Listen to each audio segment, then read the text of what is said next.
Irmão Marcelo Barbosa Peixoto, sereníssimo grão-mestre reeleito e empossado na noite de hoje.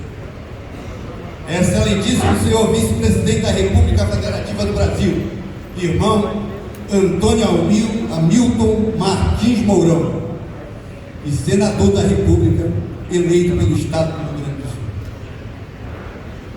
Sul. Excelentíssimo senhor coronel da Polícia Militar, Marcos Vinícius, também comandante da Polícia Militar, aqui representando o governador do Estado do Amazonas. Excelentíssimo senhor deputado delegado Pérez, aqui representando a Assembleia Legislativa do Estado do Amazonas. Excelentíssimo senhor desembargador Delcio Luiz Santos, representando o Tribunal e a Presidência do Tribunal de Justiça do Estado do Amazonas. Excelentíssimo senhor Jorge Guedes Lobo, representando o Tribunal de Contas do Estado. Soberano grande comendador, irmão Jorge Luiz de Andrade Lins.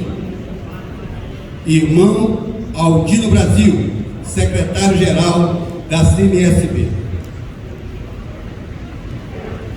Irmão Geraldo de Souza Macedo, secretário executivo da Confederação da Maçonaria Interamericana. Irmão Tupi Sali Jorge Filho, eminente grão-mestre, eleito e empossado da grande loja maçônica do Amazonas. Grão-mestres advinda da grande loja, Elzo Duarte Alegria, Átila Tala Tumba, René Levi Aguiar, Ronaldo de Brito Leite e Renan Corrêa Peixoto. Venerável mestre da loja que comemoramos na noite de hoje, os seus 150 anos, meu irmão Antônio Lara Marialva Meirelles Rondon Júnior. Meus queridos sereníssimos grão-mestres, eminente grão-mestre, grão-mestres advindos, eu não gosto de ser um orador chato, então, na presença, em homenagem à presença do nosso vice-presidente, da sua presença aqui na Amazônia, da sua presença no estado do Amazonas, da sua presença na cidade de Manaus, sintam todos saudados e homenageados pela grande loja maçônica do Amazonas.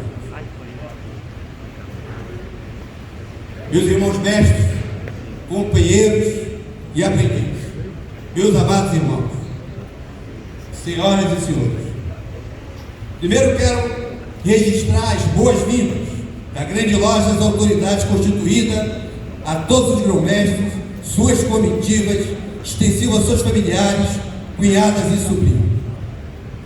Nessa mensagem dos 150 anos de Esperança e Porvir, é uma noite de festa. Estamos aqui para comemorarmos esse fato histórico.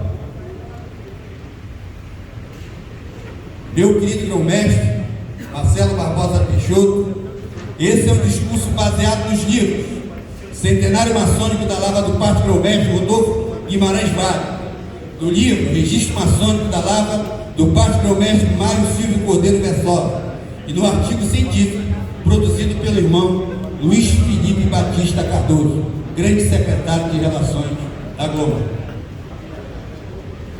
A grande benemérita loja simbólica Esperança e Porvir, número 1, foi fundada em 6 de outubro de 1872, numa noite como essa. Este discurso está dividido didaticamente para assimilação rápida, em 2 momentos, na contextualização histórica e nas realizações da loja sexto-centenária. Até porque aqui nós temos historiadores presentes e nós não vamos entrar em controvérsia.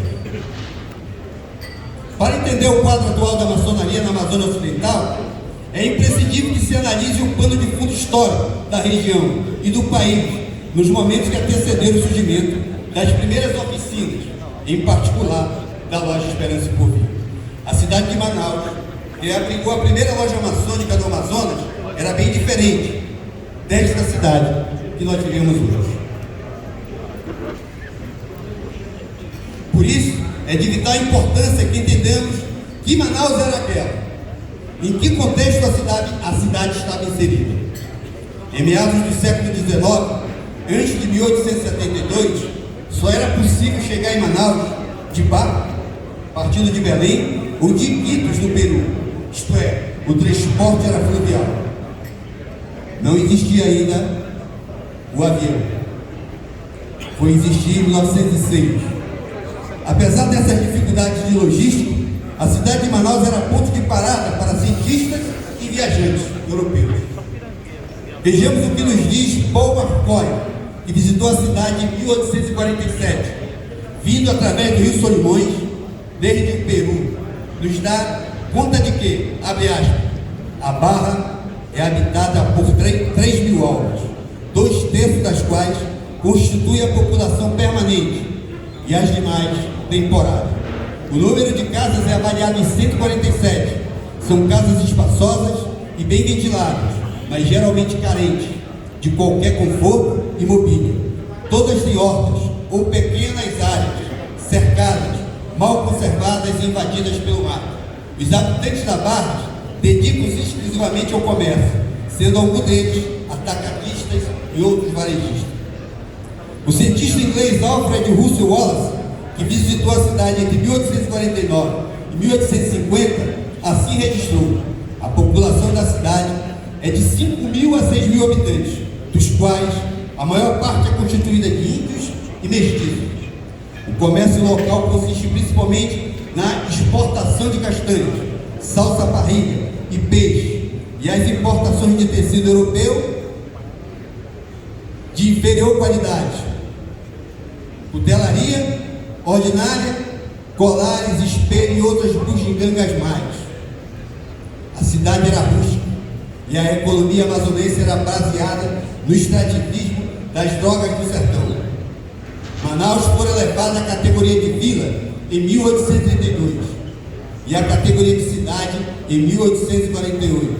Já a província do Amazonas fora criada em 1850 pela Lei Imperial 582, portanto, apenas 22 anos da chegada da maçonaria como instituição. Em 1872, a paróquia de Nossa Senhora da Conceição, de Manaus, já contava com 1.867 domicílios, 17.686 habitantes, das quais 659 eram estrangeiros, 3.200, 22% eram alfabetizados e 730 eram escravos.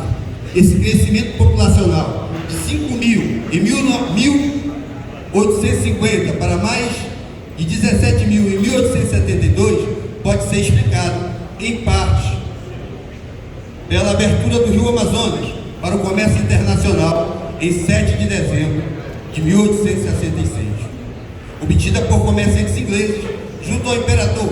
Dessa forma, a demanda mundial por látex, que havia disparado a partir da criação do processo de vulcanização, poderia ser suprida, graças a descobertas dos seringais nos vales do Rio Madeira, Purus e Juruá.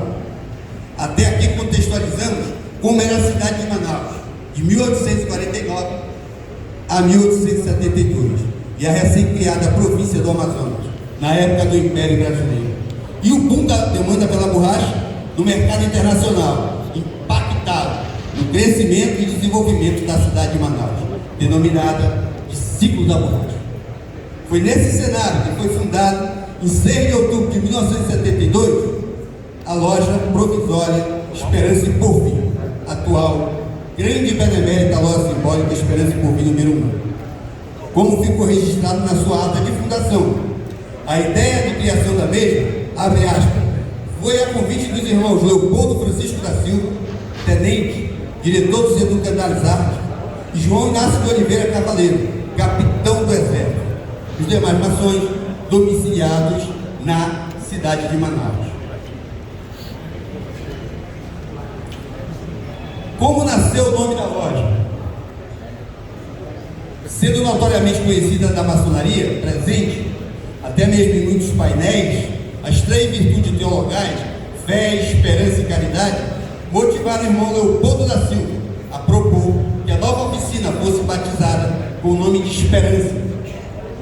Por outro lado, o irmão Coronel Antônio Tibúrcio Ferreira de Souza sugeriu que a oficina viesse a se chamar Porvir, e o nome da loja nasceu da união de ambos os nomes, Esperança e Porvir. A sua primeira administração teve como venerável o irmão general João do Rego Barros Falcão.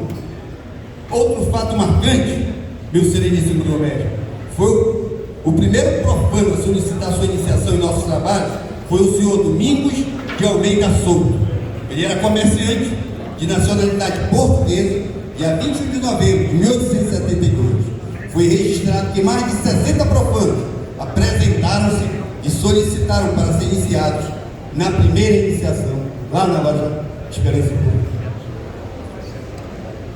E aqui, a partir dessa parte, eu falo sobre as realizações da loja Esperança e Porvir. Eu falo no sentido cronológico. Eu traço décadas. Em 1873, a loja, já instalada e regularizada, colocou em prática seu caráter filantrópico e contribuiu para o socorro às vítimas da epidemia de varíola que assolou a cidade. Os irmãos, liderados pelo venerável mestre irmão João do Rego Barros Falcão, se mobilizaram e, reunidos sob seu comando, os donos dos seringais, comerciantes, militares e demais irmãos conseguiram combater a epidemia que já havia vitimado centenas de pessoas, assumindo as funções do poder público, ainda não estruturado para tal emergência. Em 1875, o movimento maçônico foi iniciado pela popularização da educação na Amazônia. Foi então fundada a Sociedade de Instrução e Beneficência, que geriu uma série de núcleos educacionais, que ainda na ausência do amparo estatal, foram os principais responsáveis por diminuir as altas taxas de analfabetismo que assolavam a província do Amazonas. Esta tradição se manteve e foi expressa pela criação, na década de 1940 e 1950, de 60, de criação de diversas escolas, em complemento à rede educacional estatal. Aqui eu faço um parênteses. A grande loja maçônica do Amazonas, ela tem por tradição construir escolas. Em 1877, os maçons da cidade se uniram e conseguiram arrecadar a quantia de R$900 mil, que foram submetidos ao governo do Ceará. Foi ainda na década de 1880, que a maçonaria amazonense se reuniu em prol de uma nobre causa, a abolição da escravidão. Estando a província afastada geograficamente da corte e das grandes tomadas de decisões, coube a maçonaria buscar pelo fim da escravidão na cidade de Manaus e na província do Amazonas, no dia 6 de março de 1880. Foi fundada por eminentes maçons a Sociedade Emancipadora Amazonense, que objetivava angariar fundos para a emancipação de escravos. Houve ainda a fundação do jornal abolicionista do Amazonas. Por fim, no dia 24 de maio de 1884, o município de Manaus libertou seus escravos, fazendo da cidade a segunda em todo o império a fazê-lo. Pouco menos de 2 meses depois, a província do Amazonas também tornaria oficial o fim da escravidão. Então, meus irmãos, a maçonaria do Amazonas, por meio da loja Esperança e Porvir e da loja Amazonas, patrocinar a libertação dos escravos na província do estado, na província do Amazonas, até porque ainda não era estado. Em 1909, no dia 23 de junho, foi realizada a primeira sessão no templo inaugurado na rua São Vicente, atual rua Bernardo Ramos. A loja funciona ali no mínimo há 113 anos. Outro fato marcante, uma década depois, foi a inauguração da biblioteca dentro das dependências da loja Esperança e Porvir, com diversas doações e diversas aquisições de obras literárias. Lá em 1950 e outra década, foram fundadas sob o patrocínio desta oficina as escolas primárias Agnello Bittencourt e Gaspar Guimarães. Volto a dizer, a grande loja tem por tradição construir escola. Na década de 60, a loja Esperança e Porvir, mais precisamente no ano de 1967, iniciou o Natal da Criança Pobre, por meio do trabalho dos seguintes irmãos: Cassiano Ferreira da Silva, Sandoval Souza Lima, Francisco Ribeiro Gomes, Reinaldo Dias da Almeida, com a coleta e distribuição de 80 ranchos, cestas básicas. Na década de 90 a 2000, a loja chegou a distribuir 120 toneladas de alimento. Isso dá uma média de 10 mil a 12 mil ranchos ou cestas básicas. Atualmente a loja realiza o Sopão da Esperança, distribui sopas na frente do prédio da loja. Na última quinta-feira, dia 29 de setembro, foram distribuídas 150 porções de sopa. Meus irmãos, eu trouxe também uma curiosidade. Apenas a título de curiosidade, estamos dentro do anexo do Palácio Rio Negro. Esse nome original era Palacete Scholz, construído pelo alemão Waldemar Scholz, conhecido como Barão da Borracha.